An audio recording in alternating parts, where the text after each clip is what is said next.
Hey guys, it's me, Jim Kincaid, and I'm making a video response to a video by Greg Anderson, who is also known as the Good Timekeeper. A lot of you have seen his videos, and recently released a video entitled, I'm a little bit sad about Walmart and Casio in 2023. And this is a video response because I agree with so much of what he's saying about Casio just disappointing us core Casio aficionados. And the points that he makes is that it's the 40th anniversary of G-Shock in 2023, and here comes Casio disappointing G-Shock guys like Mr. Anderson, and he's also disappointed that Walmart is dropping G-Shock in his area, okay? And so, yeah, I mean, Walmart, they're getting rid of their more entry-level G-Shocks, so the whole jewelry counter seems to be going in a lot of Walmart locations that are being remodeled. And the thing is, they're still selling watches. They're still selling what I call the El Cheapo Casio watches, which I kind of like more than the entry-level G-Shocks. You know, like I like the more rugged, higher level G-Shock watches. Some of the cheaper G-Shock watches, I think you're better off just getting a cheaper regular Casio. That's my opinion. I mean, but the big point is that Mr. Anderson is an enjoyer of Multiband 6 and Tough Solar, okay? And if you guys have seen any of my rant videos, I also am an enjoyer of the Multiband 6 and the Tough Solar. And so, you know, Mr. Anderson, I think he lives in the mountain states, so right near Colorado, it's easy to pick up that signal every night and always have your watch synced up to the atomic time, right? And so I think a lot of the core G-Shock audience just wants updates to the classics, especially some of the G-Steel Anti-Digi watches. They just need some updates, and they'd be great watches, the same way that they recently updated the classic square, the 5610, making it the 5610U. You know, just little upgrades on a perfect watch, okay? And what is G-Shock, or what is Casio doing with G-Shock instead? They are making, you know, all this Bluetooth stuff. And, you know, Mr. Anderson didn't mention the Bluetooth, but, like, there's a bunch of Bluetooth watches, like this one, GBDH 2000, which, you know, I'm a little bit hypocritical about this subject because I did purchase the GBDH 2000, and a lot of it had to do with that MIP display, and I wanted to know, what if I just buy this and don't use Bluetooth? Is it still a valid watch? And at $400, that's a pretty expensive experiment, but I was able to pull it off using the GBDH 2000 without the Bluetooth, and I found it to be surprisingly a good watch, except for the fact you have to plug it in. You know, the solar charging does not self-sustain the GBDH 2000. It doesn't like keep it going, okay? And unfortunately for Casio, Garmin has figured out how to make some of their watches sustained completely by solar. And Greg Anderson, it seems like he's a big fan of the Square, the Casio G-Shock Square watches. Well, I picked up their 2023 offering of a brand new Square, which has Bluetooth and a heart rate monitor. And nobody was asking for this. Everybody was asking for a G-Shock Square that just had a MIP and solar charging. Everybody wanted solar charging and an MIP on a Square. And Casio brought us that, but they added on, for some reason, a really awkward, uncomfortable heart rate monitor on the back. Nobody was asking for the heart rate monitor. And unfortunately, this one also is solar assist. The solar charging does not completely charge it. And so you could see that a lot of Casio G-Shock fans had a lot to be disappointed in, and it's a shame, you know. I mean, there was one watch that came out in 2023 that has the solar charging and the multiband 6, and that is the one I am wearing right now, which is the Mudman GW9500. So $380, not cheap, but it also has mud resist. It says mud resist, see that, top of the band? It does have mud resist, so it is an extremely durable watch. I wear it to work, I work in an oil field. But still, why is Casio like forsaking their core audience? Okay, why are they going after the like semi-smartwatch crowd? Okay, for example, this is my Moleskine little notebook, and in the back there's this flap where you can stick notes, and I actually printed out a comment. Let me read it. All right, this is from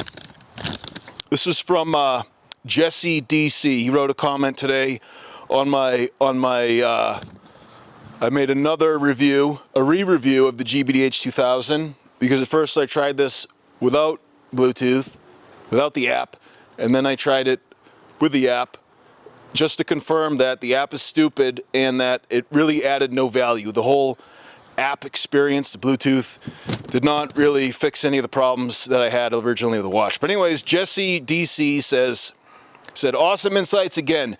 If you get a chance, check out the Garmin Instinct 2X. I love G-Shock, I own multiple, but for software, the Garmin is just too far ahead. For workouts, you can customize so many screens with all the data you want to see.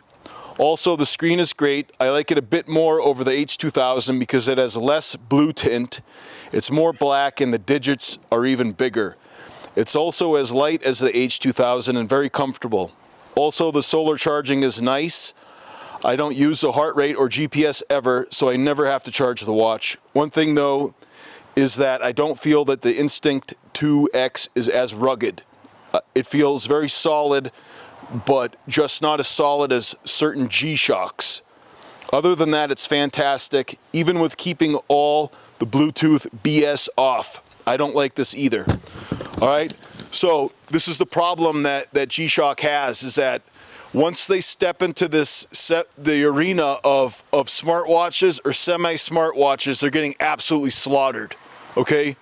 Because everybody expects that a G-Shock semi-smartwatch is gonna have that solar. It's gonna be rugged and have that solar that never quits, and that's just not the case. But Garmin has figured out how to get that solar power, that the battery life much better than G-Shock's offerings. Okay, and you know, the features, people in the smartwatches are just unsatisfied with the features offered on G-Shock smartwatches. Okay, so they're getting whooped in the smartwatch arena, in the semi-smartwatch arena, and while they're pursuing that market, they're losing their core customer base, which is guys who want a simple, unconnected, tough, durable watch. And there's a lot of us, we want the solar, we want the multiband 6, okay? And Casio's just fixated on adding Bluetooth to everything, okay? Like almost all of the new updates to the watches, like the Square and the GA2100, you know, they turned the GA2100, which was the best-selling watch, into the GAB2100, which, you know, has a Bluetooth. They just are Bluetooth obsessed, and they're not updating their classics like the G Steel type of watches, like the Anti-Digi stuff, when they really could just tweak their old designs a little bit more, making the whole package a little bit thinner, a little bit more diminutive, but just as tough, because that's what the monococal technology is giving us.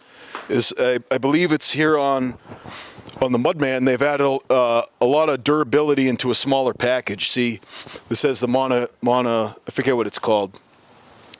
They call it carbon core, but monocoque something.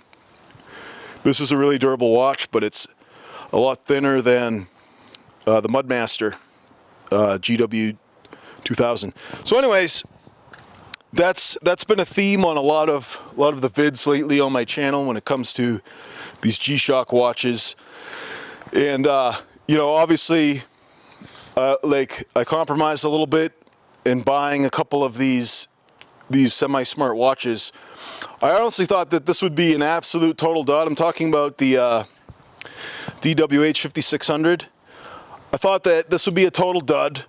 Like when I saw the schematics of it on Jason DeCastro's channel, Design at Ulterior. I don't know how to say it right, but I thought it would be a dud. I was like, you know what? I'll buy it. I'll try it out. I'll probably hate it, but then I'll sell it on eBay because G-Shocks hold their value. Well, this one unfortunately did not hold its value that well on eBay, right? And I actually like it a little bit more than I thought, just because it is so good looking. It just looks beautiful, okay? And the strap is actually pretty long. Most squares, if I am to wear them, I would wear them on the last notch, which is a huge pain in the buttocks. But this one, the band is pretty nice and pretty long too, so it will fit a big wrister. Not as comfortably as the other G-Shocks. Like this one's has a pretty big band. This one, the Mudman's really good for big wristers. It's just a beautiful watch. I tried to pawn it off on my oldest son, tried to get him to buy it because, you know, he's an athlete. I thought that he might benefit from the heart rate, but as you know, he borrowed it to go to take it to the SATs because he needed a watch on the SATs, but he gave it back. So anyways, that's my response to Greg Anderson, the good timekeeper. Let me look at my notes to make sure I didn't miss anything. I'm just going to check my notebook. I write notes in cursive. G-Shock really needs to think about us guys out here who write notes in cursive in notebooks. Like, what watches are we going to wear? What else did he say? Oh yeah, expensive. So many of these watches are really expensive. I know just about all of you watch Greg Anderson's watch reviews. He doesn't like expensive watches. He likes, you know, affordable watches, but he buys like 100 affordable watches, you know. And anyways, G-Shock's jacking up the price, and I don't even want to get started on that rant because, like, they just right now, like last week, released a plastic watch. They called it, you know, carbon fiber or whatever. Plastic, right? Square with all the bracelet with all the links made out of carbon fiber, $2,000. You know, just a couple of years ago, they released that titanium square with a titanium bracelet for $1,200, and at that time, people were like, "How in the world could you charge that much for a G-Shock square?" But somehow, you know, they have one for $2,000. It's not even titanium, so really expensive. And so the direction that G-Shock's going with a lot of stuff, it's kind of crazy. And again, like I said, I don't like wearing the cheap G-Shocks. I'd rather wear a cheap Casio than a cheap G-Shock. I'd rather leapfrog, like go up one more step, like with the Mudman or the Rangeman. I think that those are good values. You know, the G-Shocks that cost, you know, around $300. Those are actually the ones that I like. Anyways, I'm Jim Kincaid. Thanks for watching my response video to Greg Anderson's video, which I'll link below. It is entitled, "I'm a little bit sad about Walmart and Casio in 2023. You can I'll leave a link to that video below so you can see exactly what I'm responding to. Back in the day, YouTube used to have that you could just make a response video to with your own video. They eliminated that. It's stupid. TikTok has it. If you go to TikTok, you can make a video response to a video. You can make a video response to a comment.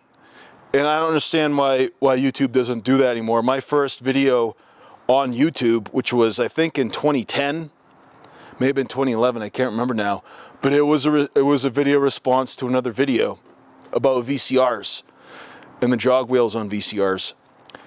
Anyways, now I'm like an old man reminiscing about early YouTube days. I'm Jim Kincaid. Thanks for watching.